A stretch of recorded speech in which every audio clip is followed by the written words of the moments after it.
جلوه میډیا درنو لیدونکو سلامونه او پیرزوینې مې ومنئ. هیله لرم چې ټول به روغ او جوړ اوسئ.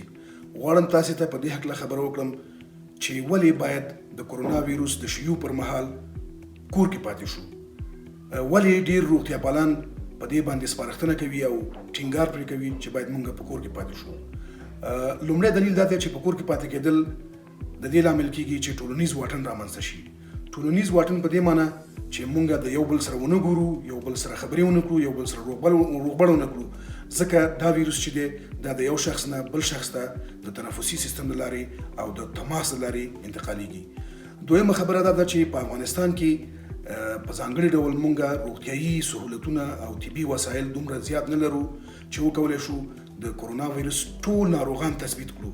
نو له همدې امله کېدای شي چې یو کس ناروغ وي او هغه ناروغ سره موږ مخامخ شو او بدون د دې نه چې پوه شو چې هغه ناروغ دی، دا مرض مونږ یا دا ویروس مونږ نورو ته انتقال کړو.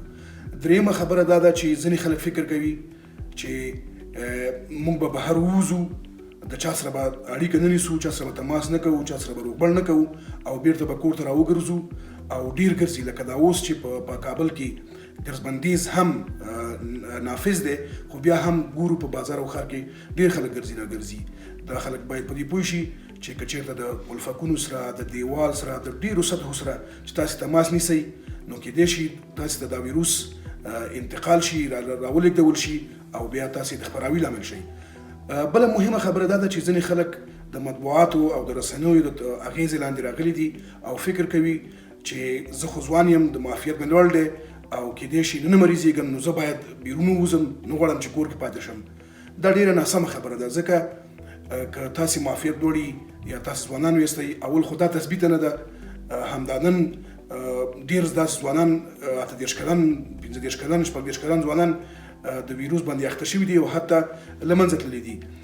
بله مهمه خبره دا ده چې که چیرې ستاسې معافیت لوړ هم وي، خو تاسې د لیږدونکي په حیث کولی شئ چې دا ویروس واخلئ او بیا یې انتقال کړئ.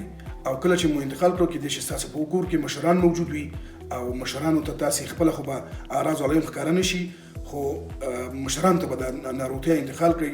نو ستاسو ټول څخه هیله کوم چې که په ځان نه رحمېږئ، نو تاسې په خپل کور کې په مشرانو، په سپین ږیرو ورحمېږئ، په سپین سرو میندو، خویندو او مشرانو باندې تاسې باید رحم وکړئ. بیا هم توصیه دا ده چې په کور کې پاتې شئ او د نورو خلکو ژوند وژغورئ. ډېره مننه.